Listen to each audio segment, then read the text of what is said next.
الحمد لله رب العالمين وصلى اللهم وسلم على نبينا محمد وصحبه أجمعين وعشركي سغاشنات هي كتاب كان حكم وفوائد من روائع الإمام ابن القيم رحمه الله تكبير الصلاة. هل كان الشيخ وحكو شيغيا حكمة عوان لوغا دغاي وينانتا صلاة iyo weynaanteeda sidee u weyntahay iyo in la weyneeyo oo qofka naftiisa ay la weynaato. إذا استشعر العبد بقلبه أن الله أكبر من كل ما يخطر بالبال استحيا منه أن يشغل قلبه في الصلاة بغيره.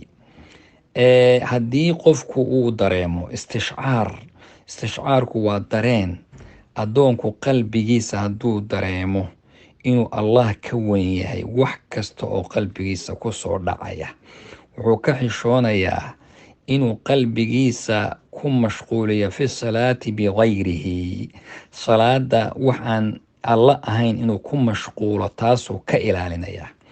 wa siru salaa, salaada sirteeda iyo ruuxdeeda dhabta ah waxaa la yidhaahdaa waa iqbaalu lcabdi cala allahi bikuliyati, waa inuu addoonku alla xaggiisa u jeedsado isagoo dhammaystiran kulligiiba.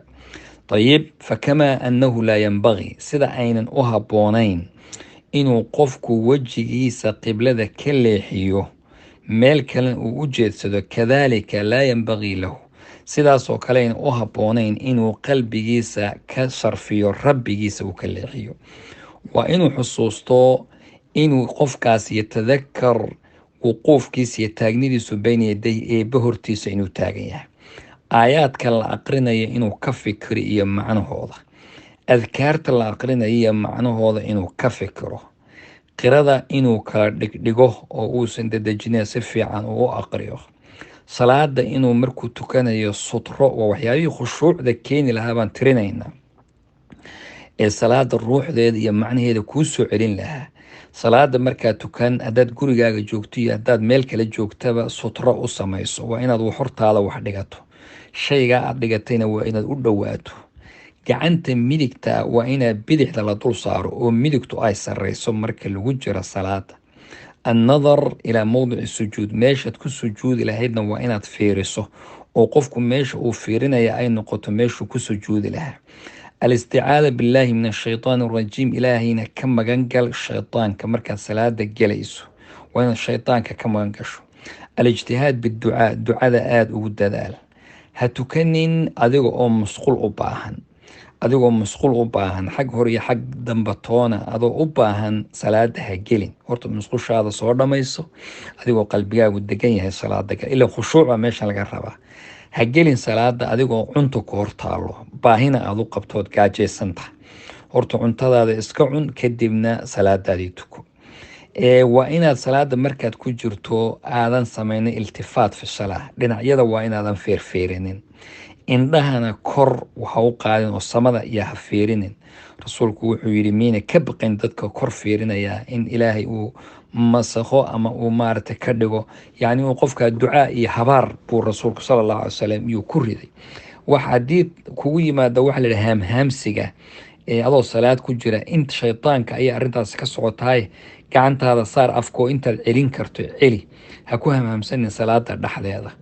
ayib, waxyaabaha sida ay sameeyaan xayawaanaadka loo mithaal loogu soo qaadayna ha samaynin, oo maxaa kamid a ka naqrati diig, digaaga oo kale markuu biyaha cabaya, shimbiruhuba guud ahaan markay biyaha cabayaan hal mar bay ku dhuftaan afka, intay saa u dhuftaan bay wax yar kor u qaataan.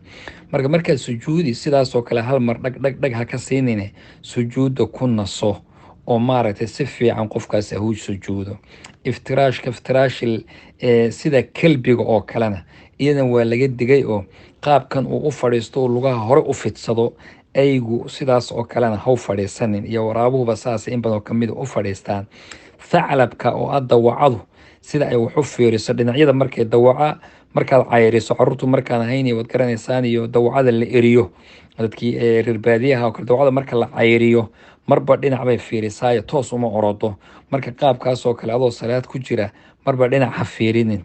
ayib, waxaa kamid a adiga oo hurdaysan oo hurda ay qofka ku hayso, na salaadii ha tukan, gaar ahaan salaada kale dee waajibka waqtigeeda tagaya, salaadihii sunnada ahaa iyo qofku salaatuleyl hadduu rabo iyo isagoo hurdo oo salaada ku dhex seexan oo lulma ay hayso ha tukanin. rasuulku wuxuu yihi qofku markii uu lulmaysan yahay salaada dhexdeeda hadday kuu qabato qofkaasi ha seexdo ilaa uu ka kala ogaado waxa uu aqrinayo.